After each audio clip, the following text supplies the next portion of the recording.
Once again, Galacticos, we're back to continue the evaluation of our players' performance so far this season. Now it's a turn for the strikers, the offensive line, the BBC, and Lucas and Morata. So we're going to tell you what we think, and of course the reasons why we're giving them these points. Of course, Iñaki's king, Iñaki's back. I know you're always happy about that. And then we'll read your comments and see if you agree or disagree and why. So let's go right to it. A lot of controversy around the BBC, and we are going to analyze them one by one as we've been doing. Yeah. And we are I don't know if controversy or maybe disappointment. Disappointment, yeah. Oh, the three of them are underperforming. That's for sure. But right now we are going with the first one, which is Cristiano Ronaldo, obviously. Cristiano Ronaldo, I know some of you will come down on our heads like, how do you dare? But well, Cristiano Ronaldo gets a 5. Yeah, gets a 5. I think he's far away from his best level. Yeah. I have the reasonable doubt if we are going to see a level of Cristiano. To ever see that level again? Yeah. But, you know, it's true that he's coming off an injury. His off-season has been very, very weird. He hasn't been able to do a pre-season, and this is harming him in this start of the season. We will see how... It is true that in the last few seasons we've seen Cristiano kind of taking him longer to get into the match pace, and then at the end of the season suffering more for playing that much. But I have the doubt personally to see if, you know, every year, or maybe this year is going to take him longer to go back into rhythm, and like how into the season we're going to have the ready Cristiano. And will that be too late? In the last 3 seasons, he has been a non-factor in the final month. When we won the Champions League in Lisbon, he was done. The last year he couldn't play against City in the first leg of the semi-finals, and he had a very, very bad final. I hope that he handles, and he with Zidane handle better his minutes, so he can be in great shape, or in better shape than in the previous years by the spring. But we are analyzing this final of the summer and this start of the... It's true, the first month and a half, and you know, some of you will say, oh, why do you give him a 5?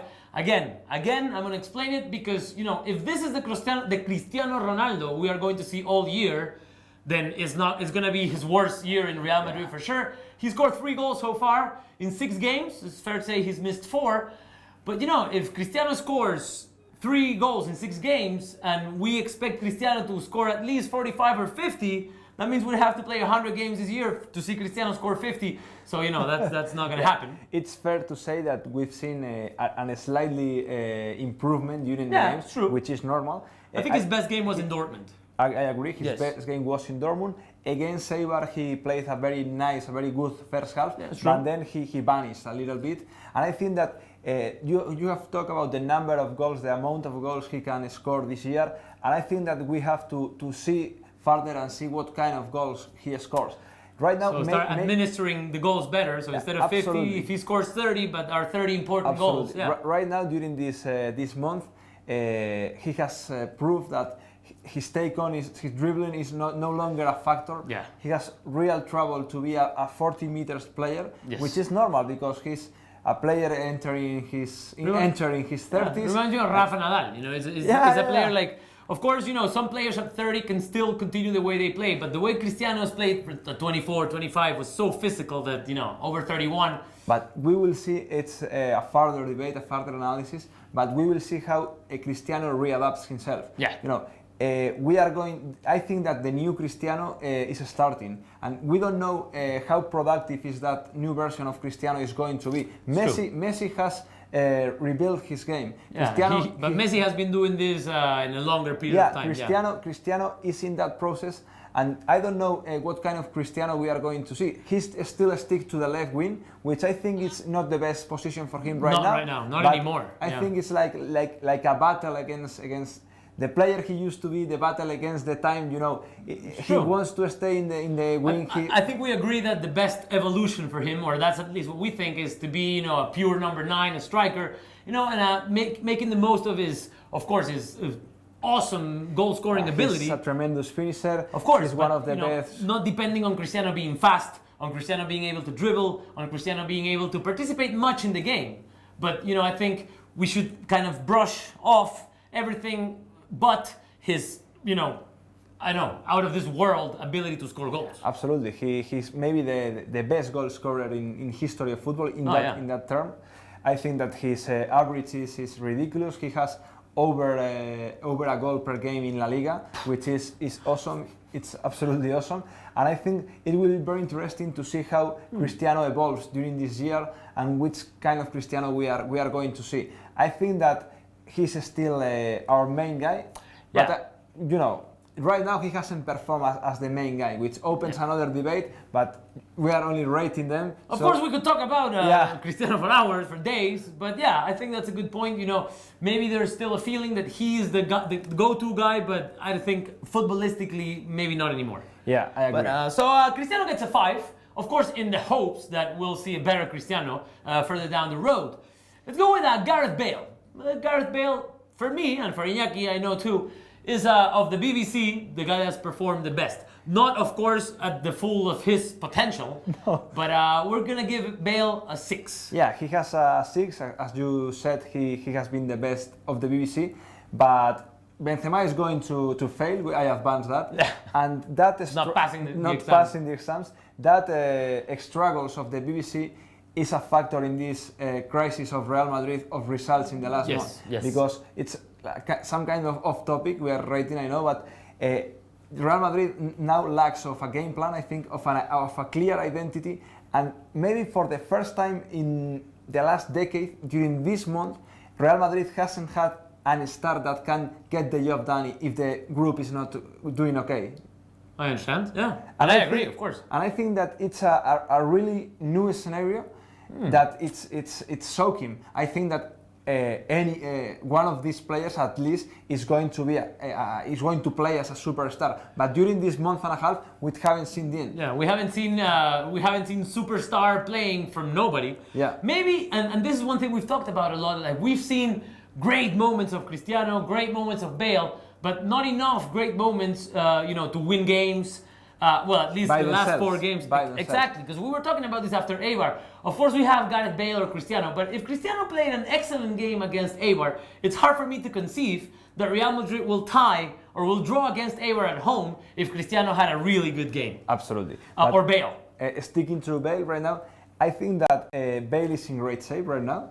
Yeah. But I think that but physically, you see, like powerfully, physically. But I think he lacks continuity. Yeah. He has to have more impact in the game globally, Yeah, be more involved in the playmaking as well. In the beginning of the game against Eibar, I think he was tremendous in the right wing, making dribbles, finishing, scoring that goal. But then he vanished too, and it's not because of a physical issue. I don't know why. I don't know. I think that Bale should step up as a leader inside the field, as a football leader. What a lot of the people were saying after the game is that Bale was not involved or he vanished because there wasn't a game plan or a consciousness for the team to say, if Bale is in great shape, let's look for Bale more. Yeah, I agree. The problems we are having as a group is penalizing our players. Yeah, for sure. And it penalizes Bale because we do not have, we don't know what we are doing. We are not a counter-strike team anymore. No, we are a possession or a high-pressure team.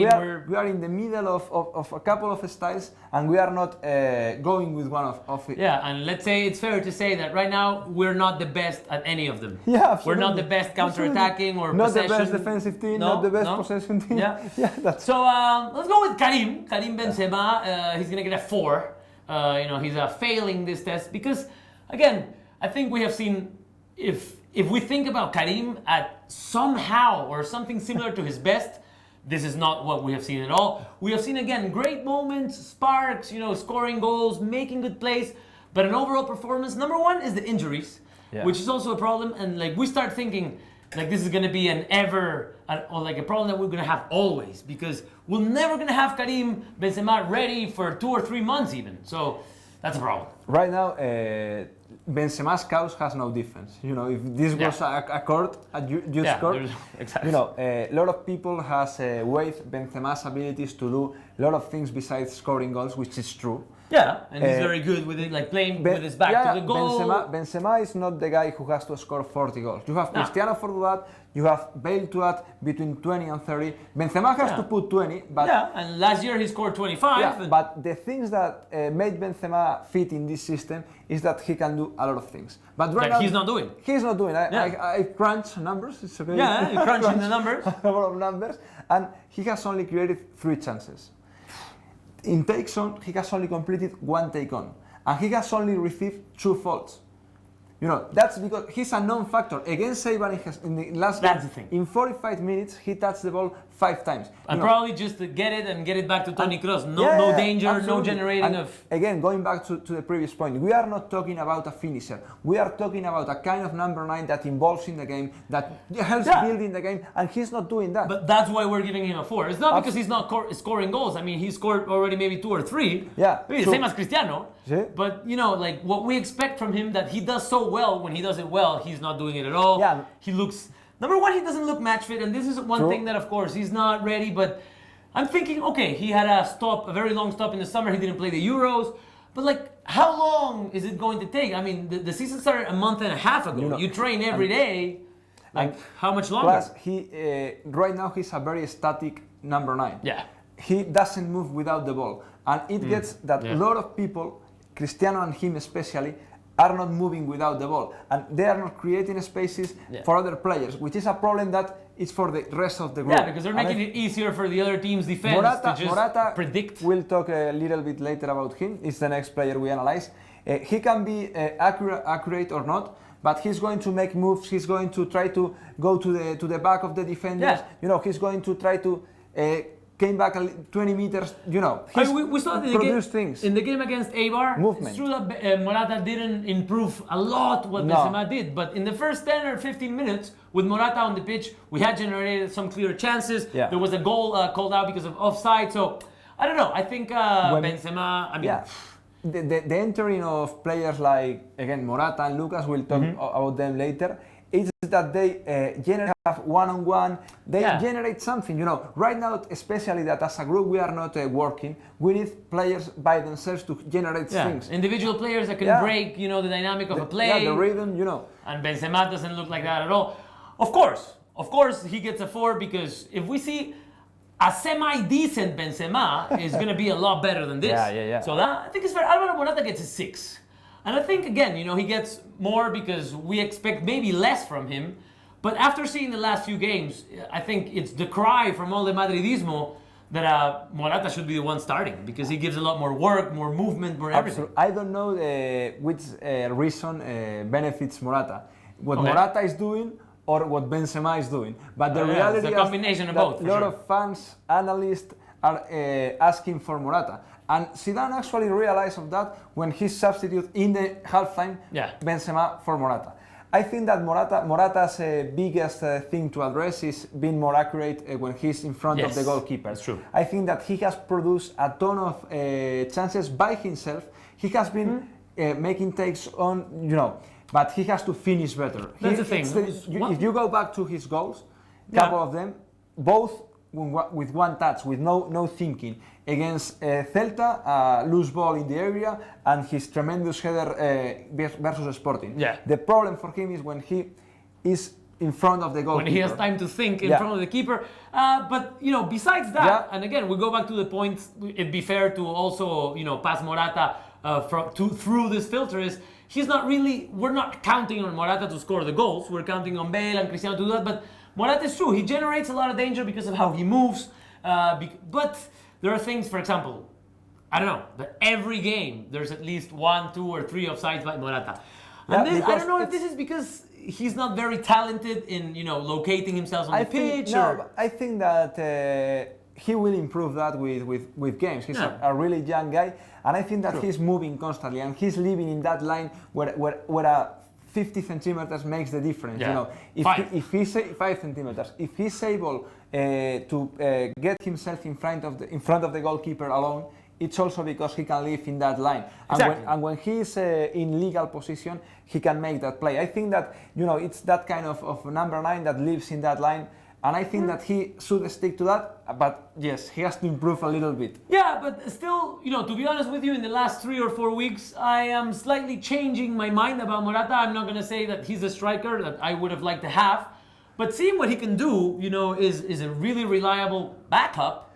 And if Benzema is like this, I want Morata on the pitch from minute 1. While you were talking, I figured out a new scenario. Right now, the bar is too low for the strikers. Yeah. It's not a battle of a couple of hot goal scorers, which is not. And with that low bar, we have to take those movements we've talked about. And yes, right now we need people who move, people who is in great shape, because having players not at their best shape is damaging of all the group. That is true. It's damaging for the team, for Zidane as a manager, for his credit. Let's go with Lucas Vázquez. We put Lucas Vázquez when we did the MVP video of the month. We put him as our 3rd option. He was number 3 after Modric, bronze medal.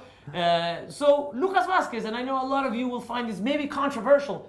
How can you? It's probably the one who has played the least amount of minutes and that hasn't scored yet. And some of you will say, like, how can you give the highest mark, like 7, which is what Lucas Vázquez is getting, to a guy that is a striker? It's not really a striker, but is an offensive player who hasn't yet scored a goal. For me, it's simple, the answer. I think because he's a game changer. Yeah. No matter the minute he enters the field, he has changed the rhythm. Yeah. And every time he stepped on the pitch, the game has changed, has improved for Real Madrid. Yeah, absolutely. He has improved the scenario every time he has taken the pitch. And I think that he's very important for this team, especially for one thing. He's the best player one-on-one we have. With that kind of, when you have no room, no space, no 20 meters. Yeah, if Bale, with 20 meters is Bale. He just throws it forward and runs. If Bale have a highway to work with it, he's unstoppable. Of course. But in that short spaces, which Real Madrid face a lot, especially against opponent teams that go back. Yeah. He can break a defense by himself. He can go to the finish line, put good crosses. He's good crossing, exactly. He's good crossing the ball, and like maybe he hasn't scored yet, but some of the goals, have come because Lucas Vázquez was on the pitch. Yeah, and I think that he does what Zidane asked him to do, which is agitate. No. Yeah, to agitate. Yeah. He agitates the game. He's a troublemaker. He agitates the game, a troublemaker, as you say. And I think that he played a game as a starter, and he did okay. So it's, for me, one of the most amazing things of this player is that he doesn't need 90 minutes. 90 minutes, and when he's 1 minute on the pitch, he can be able to make a good dribble. Yeah. He doesn't need warm-up time inside the pitch. Exactly. When we talk about some players being match fit or not being match fit, Lucas is the exact opposite. Like he jumps on the pitch and he's ready. Like it looks like he's been playing for half an hour. But well, those have been our marks for our offensive line so far. So we're going to read some comments. Let's see what you guys are saying here on YouTube. I have the live stream on my phone. Let's see. Ooh. Say. Okay. Lot of comments. Lot of comments. Iñaki is okay. Thank you. The Real Madrid I've seen so far is not the team I love. Absolutely agree. Says Advic Locke. Yeah, of course. The Real Madrid we've seen. You can't fall in love with that team. Maybe the bright thing of that is that we are going to improve. And we only have up. With this level, we are in the mix in the Champions League. Obviously, we are co-leading the league, and I think that we have to hang on the competitions right now, improve the team, and then be in position to clinch that competitions by the end of the season, by the next spring. That's the key of these competitions. That is true. Iñaki should be a manager of Real Madrid. He has it very clear. Says Stefan Schwarzmeier, welcome back. You're always there. Stefan. Says Lucas Vázquez is a great player and a brilliant guy, and also he has like stepping outside the football world. He looks like a nice, cool guy. Very tranquilo. He has everything he deserves in football. He came to Real Madrid as the last player, and he slowly climbed the ladder, and he, played in the UEFA Champions League final. Here's an interesting point by Emad Hassem, who's been on the broadcast yesterday and the day before that too. So thank you, man, for being there. Says, I see you were talking about moving, and that goes under intensity, that you guys don't really agree with. Okay, I can see the thing that the movements we're kind of criticizing, or that we're talking about that we lack, is not really, running like a headless chicken because you have intensity. Sometimes when you don't know what to do, players are not running or moving a lot because they don't really know where to go because there isn't a plan to defend and especially to attack. So we see Benzema walking, Cristiano walking because we don't have automatic movements. And it's also about the nature of the player. Right now, Cristiano Ronaldo is not the kind of player he's going to ask the ball on the space. Morata are the kind of players that want the ball on the space. Benzema right now, if he's not feeling himself okay, he's not going to make a breakout. I think it's not about intensity, it's about the nature of the players, and Morata is a player that Morata lives with the space. Yeah, it says here, interesting, official TRK7 says, every fan in football would love to have our players and our coach, yet all we do is bash them. Okay, yes, but we already know that. Of course, every club would like to have our players and our coach, but the thing is, like, we have them. So we are not, dreaming about having them. We have them, and of course, if we have them, we demand more of them. You see, like, why you say that all the teams or any fan would like to see these players on their team is not to have these players to perform like this. Nobody wants to have Cristiano Ronaldo to play bad. And we are not killing them in this video. Of course, we're commenting their performances. Obviously, if you give this Cristiano to a middle league team, Cristiano will lead that team to Europe. Yeah, of course. But we are competing, or we will eventually be competing with the top teams in Europe, and that's why we demand a better version of Real Madrid as a group and a better version of our individuals that get paid a lot of money, that are of course, among the best players in the game. I say Cristiano Ronaldo is Cristiano Ronaldo, and everybody wants to have Cristiano Ronaldo, not when he plays like this. Yeah. So I think that's the point we're making. Cristiano's legacy is secured in football and in Real Madrid. A lot of people are demanding that Mateo shows his face in camera, so I don't know if that's going to happen.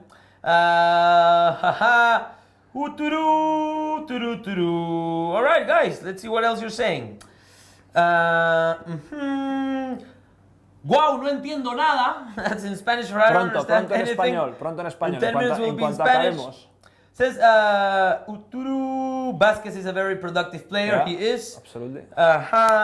Doubting Zidane. His subs and tactics are failing, says Elian Sacco. That's He has been smart with substitution, but it implies two things: that he was able to correct his fault, but it was an initial fault. For example, starting Benzema the other day, we all agreed it was a fault. We told that in the preview, and then he didn't stick to the original game plan because it was failing, which speaks good and bad of Zidane, because he wasn't accurate, he wasn't fair deciding who was playing first. Okay. But then he moved on, and he did with Sporting too, entering Lucas and James and Morata, who changed that game. But I think that it has the two sides. We're not being harsh just to be harsh. Of course, we're demanding, and we want to see this team play better. Now, it's also fair to say that without having played well in the last 4 or 5 games, maybe more, we are where we are. We're co-leading the league, as Iñaki was saying, and we're not. It's not like we've complicated ourselves. With a couple of details, maybe we were picturing a different scenario because Schürrle scored a really late goal at Dortmund. Araujo scored a really late goal at Las Palmas. So I think that. Emad Hassem says, "I'm still convinced that we are going a little bit harsh on our team. Okay, these players are still recovering from a." I understand this, but this is something that we knew was going to happen before last season ended. So for me, the excuse of a long summer, it's not valid. I mean, we're already 10 games into this season. And I want to add a point, Vitaly. It's pretty clear that there are players that are not fit enough, but there is a manager that should decide over those players. Exactly. And that's one of the things we are blaming Zidane right now. If Lucas Vázquez is better and is more productive right now than any other player, why don't you start Lucas instead of entering him in the second half?